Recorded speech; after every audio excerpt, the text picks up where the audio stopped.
Hello, I am Josh Gothier from Local Writers Read, and I am here with my co-organizer Claire Guyton and our friend Sarah Twombly. Local Writers Read is a reading series that Claire and I started in Lewiston, Maine in 2018. We did it in partnership with Courtney at Quiet City Books on Lisbon Street, and our series is also co-sponsored by the Lewiston Public Library. We just held our first 2020 event, and we'll be holding 5 more readings this season with local writers. You can find us on Facebook and at our website at localwritersread.com. Claire, do you want to talk about the reading that you and Sarah are about to do? Yes. Thank you to LA Arts for inviting us to this virtual art walk. We couldn't be more pleased. And we're going to mark the occasion by introducing a new Local Writers Read feature called Genre Spotlight. And the genre we're going to be spotlighting tonight is microfiction. Microfiction is just another word for very short stories. And the word limit is variable, but they tend to be 300 to 500 words. So before we jump into the readings, Sarah, why don't you let us know what attracts you to this genre? Why do you write microfiction? I started my life as a poet, and so I think there's part of me that has always loved brevity. I also like how microfiction can fold and elongate time so that in the course of 300 words, you can have a moment that lasts forever or go 3 generations through in time. I'm also a mother of young children, so 300 to 500 words is about all I can hold in my brain at any given moment these days. Sounds about right. Yeah, so I'm so attracted to it because I just can't believe what can be done in such a small space. A really good microfiction can accomplish so much. And I love the challenge, the technical challenge of trying to write a good one myself. So that's why I'm into it. All right, so let's get to it. I am going to start us off with a story called Good Girl. The story was published by the online magazine Sundog Lit a couple of years ago. He'd read somewhere in one of those ridiculous pamphlets he picked up at that Back to Earth commune in the next county, no doubt, that walnuts enhance fertility. So now at work meetings, I'm popping walnut halves he shoves in with my lunch. Tonight we made pasta for dinner, smothered in a greasy walnut pesto he'd engineered with much fanfare in an extended playdate with the blender. And he dropped a fistful of walnut dust on the perfectly nice sliced banana I was eating for dessert. The walnuts go in, the babies come out. He seems to think it's that simple, or almost that simple. There's the sex part, which is about as exciting as the words "the sex part" make it sound when your husband claps his hands together like a 12-year-old girl and says, "Let's make ourselves a baby." What happened to Greek oil magnate picks up French college student and pays her to do all the naughty things his wife won't allow? What happened to putting on worn-out clothes we've been meaning to throw away so we can rip them off each other? If he'd wanted to eat something smeared with flavored oil, there were much better ways to make that happen than dousing elbow macaroni with fertility pesto. Can you spark a baby when you have to picture yourself climbing an NFL linebacker? Make that a couple of NFL linebackers. Make that 2 NFL linebackers who are themselves a couple. Hell yes. Just to get the tiniest bit interested in your pesto-making, banana-dusting husband? I mean, does that shame the sperm into a defeated attitude? Do they fake a limp so they can ride the bench, safe and relaxed, and looking forward to a hoagie and a couple of beers after the game? And what about the egg? How does an egg feel when she's approached by a sperm wearing tidy whities and the haze of daddy fever, when in one hand he's clutching an article on how to encourage early infant linguistic development, and in the other, a list of the best for value colleges in the nation?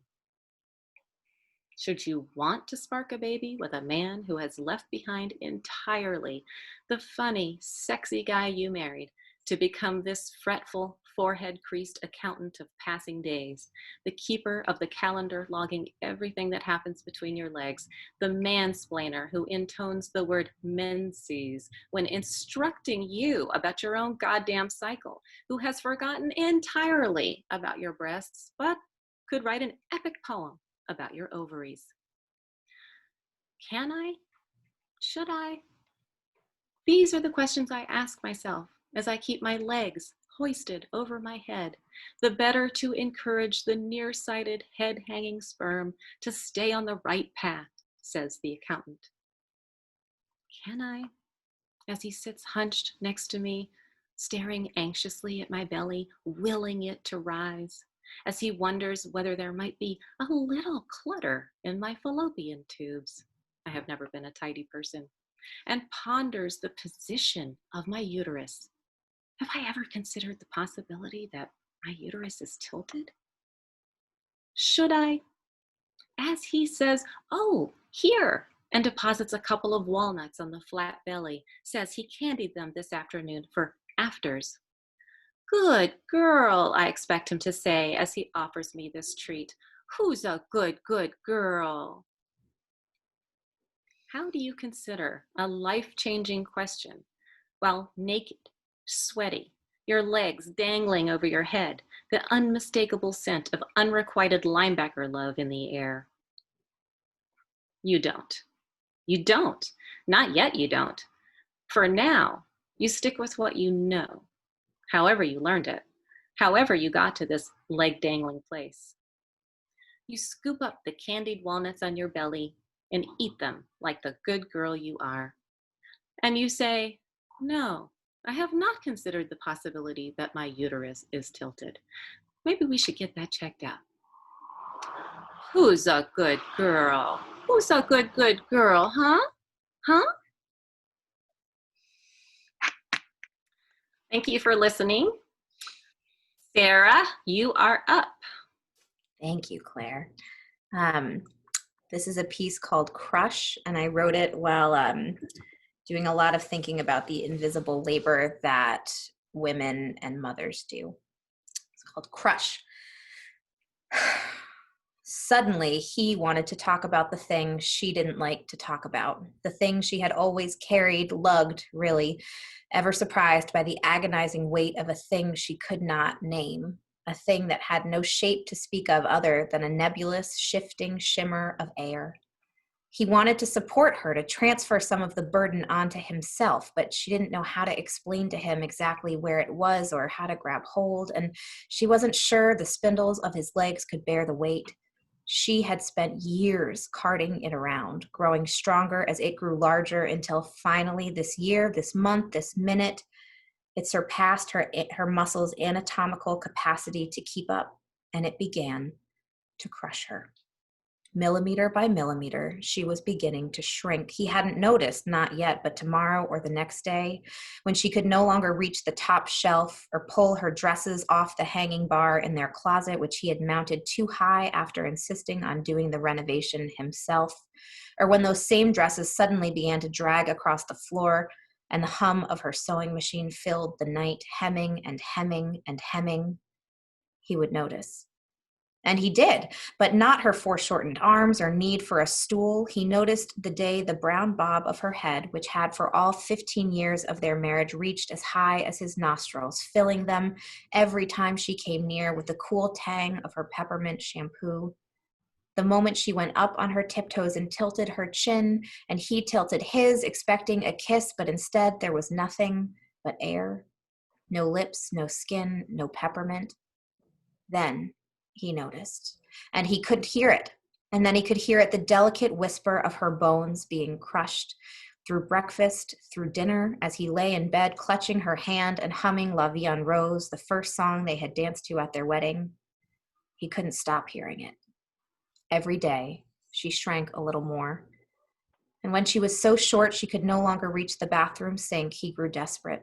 He pulled at her arms, trying to stretch her. He grabbed wildly at the air where she described the weight of the thing she still did not want to talk about, but his fingers slid right through. He could not touch it. And when she was too short to even climb into the dollhouse bed he'd bought for her, he began to cry. He watered her with tears, but still she did not grow. She used her last millimeters of life to comfort him, to tell him how much more wondrous the world was than they had ever imagined. That the grain of the floorboards flowed like a river, that the trees were singing, that his shoes squeaked even when he wasn't wearing them. And then she was gone.